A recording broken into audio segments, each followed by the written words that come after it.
The first person released from prison under President Trump's First Step Act, now calling on business leaders to give him and other released prisoners a second chance. Matthew Charles writing about this in his New York Post op-ed published Saturday, How America Needs to Follow Up on the First Step Act. And Matthew joins us now. Matthew, good morning and welcome back to America's Newsroom. It's always great to follow up with you. Good morning, Sandra. I'm glad to be here. 22 years you spent behind bars. You were released in January. How has your life been since then? Since then, it's been a roller coaster for good. I've been able to have some people to support me, help me over some of the barriers that I, in fact, face myself as far as reentry, but otherwise it's going okay. Now you want to make sure others get that second chance that you've been able to have. How do we do that, and how do we follow up on the First Step Act that you benefited from? I would say we benefit from it by fully implementing the First Step Act, as well as taking some logical, effective steps now that people are being released. Because once you come out and get back into society, that shouldn't be a barrier to housing or employment, but yet they are. So I know that you're calling on business leaders, you're calling on members of Congress to act and further do good to get those that are in prison, some for years and if not decades, out of prison. So how do you do that? What are you asking them to do, Matthew? Well, the Fair Chance Act is the bill that's actually being proposed that will allow federal agencies as well as contractors to be able to not deny a person because of their criminal history. But as far as being able to get others out, just the implementation of the First Step Act, it allows people to receive good time credits and earn good time credits.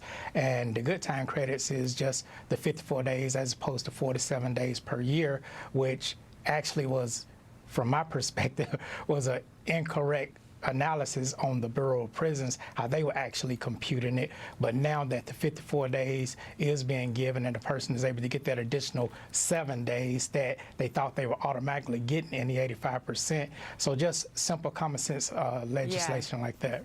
Gotcha. And some of those numbers that have shown up since the First Step Act went into place, since these are numbers since July, as of July 19th. 3,100 federal inmates have been released as a result of the First Step Act. Nearly 1,700 have had their prison sentences reduced under this act. 1,000 inmates have been released that were drug offenders, also weapons-related charges. Some were sex offenders. But once they get out, what happens then? We know that housing is an issue, and finding employment can be an issue. How do you tackle that challenge, Matthew? I would say by society welcoming them back, because 95% of the people that are incarcerated will be released, and the fact that you've stated over 3,100 people have been released since the signing of the passage of the First Step Act, it just shows that these people are coming back out into society, and we want them to be productive members of society. And in order to do that and reduce recidivism, they have to have access to employment and housing.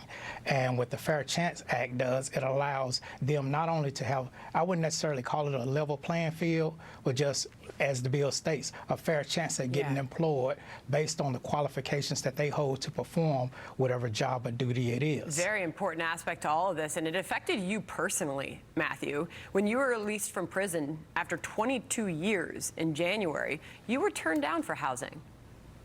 Yes, I was. I was turned down for housing, as well as denied employment at the job that I had held for the 2-year period that I was out. So it just goes to show that the barriers exist that shouldn't exist. Because one thing that I think anybody should have a right to, and that is to work, so that they can feed themselves and their families. I think another important aspect to your piece, Matthew, to wrap this up, you say, I'm not a politician, I'm not a Republican, I'm not a Democrat or anything in between. What I am is a believer in second chances. I know, however, you've given a lot of credit to President Trump for his leadership on all of this. Great to have you here this morning, Matthew Charles. We'd love to follow up with you. Thanks for coming back to America's Newsroom. Okay, thanks, Sandra, for having me. Thank you, sir. 28 past, Fox News Alert, brand new.